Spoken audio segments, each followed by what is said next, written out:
two straight men are planning to marry, also they can avoid paying inheritance tax.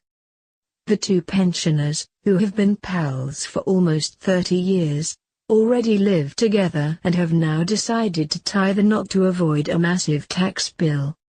Michael O'Sullivan has already decided he wants to leave his Dublin home to his best pal, 85-year-old Michael, who is his carer. And now, the pair have decided to marry in Cashel, Tipperary, so Michael will not be stung by massive inheritance tax bill after Matt dies. Asked about his wedding plans, Matt, a lifelong bachelor, said, "Yes. No, he's not my partner, he's my best friend. He'll be part of my life when I die. And whatever I have, he my home, there'll be no problems, he can have it."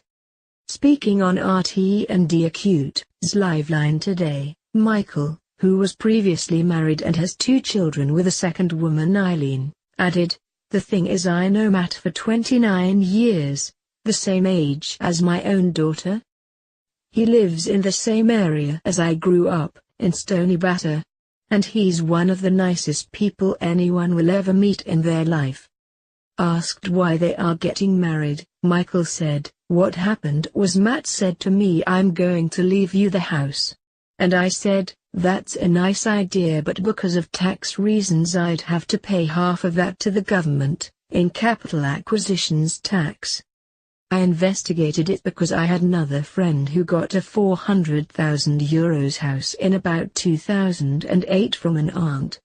The thing was she left it and didn't know what to do with it and was just going to sell it. And eventually the crash came and the house fell below the value of €200,000. But when they came after her for tax they said, no, when you got the house it was worth €400,000. Asked what the difference is when he and Matt get married, Michael told the Irish Mirror, "I'm a spouse then. The tax doesn't go to a spouse. If it's a husband or wife or 2 partners, if one dies the house automatically goes to the partner." Asked about his kids and if he told them, Michael replied, "I have 3 wonderful children. I did tell them. The kids know Matt a long time. The only person I was a little bit worried about was Rachel. She was thinking about the green card over in America where you marry someone for a green card and then you're told, you can't do that. It's against the law to do it for that reason.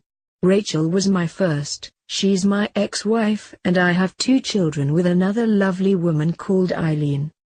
Asked if he loved Matt, Michael said, "I love Matt but not in a sexual way. I know him so long and I'm his carer now. The thing is if I get left the house. As I say, a friend of mine who lost a house, as I say the same thing could happen to me, another crash could come and then I'll be left with a burden around my neck." The friends were planning to tie the knot on December 22nd, but because of concerns over the weather conditions the nuptials may be postponed until January.